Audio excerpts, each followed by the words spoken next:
শুভ সকাল। আজকের সবচেয়ে আলোচ্য বিষয় বা গতকাল থেকে সারা পশ্চিমবঙ্গ তথা ভারতবর্ষে আলোড়ন সৃষ্টি হয়েছে কি রাজনৈতিক, কি অরাজনৈতিক, কি ছাত্রছাত্রী, কি অভিভাবকদের মধ্যে।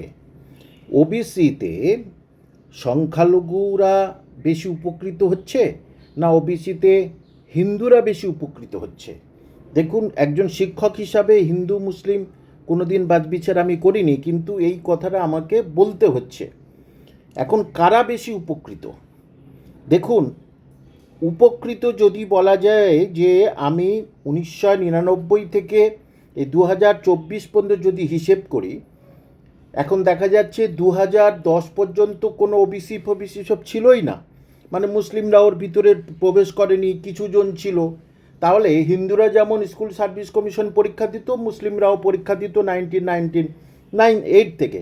সেখান থেকে কিন্তু সবাই সমপরিমাণে চাকরি পেয়ে গেছে, বরং মুসলিমরা সেখানে অনেক বেশি চাকরি পেয়ে গেছে। তাদের বয়সের ছাড় ছিল না, হ্যাঁ, 5% ছাড় ছিল না, কিছুই ছিল না। কিন্তু দেখা যাচ্ছে তারপরে 2010 এই 10-এর বা 9-এর এরকম সময় একটা বলবো, তখন যে মাদ্রাসাতে প্রথম বামফ্রন্ট সরকার কি করলো যে সব জেনারেল হবে, এবং সব জেনারেল হলো। সেটা এখন এই যে 2024-এর যে পরীক্ষার সময়, যে জন্য আমি খুব প্রতিবাদ করেছিলাম এবং ডিজাইন দিয়েছিলাম যে কেন ওবিসির নাম্বারটা তাদের ছাড় দেওয়া হবে না, যে 5% কেন তারা ছাড় পাবে না।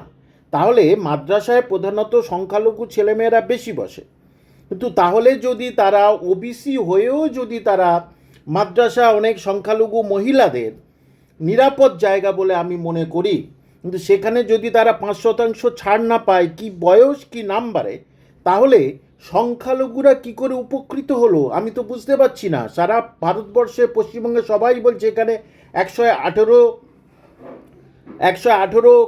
মানে কি বলবো শ্রেণীর মুসলিম সেখানে যুক্ত হয়েছে, আর মাত্র 33 না 34 হিন্দু যুক্ত হয়েছে।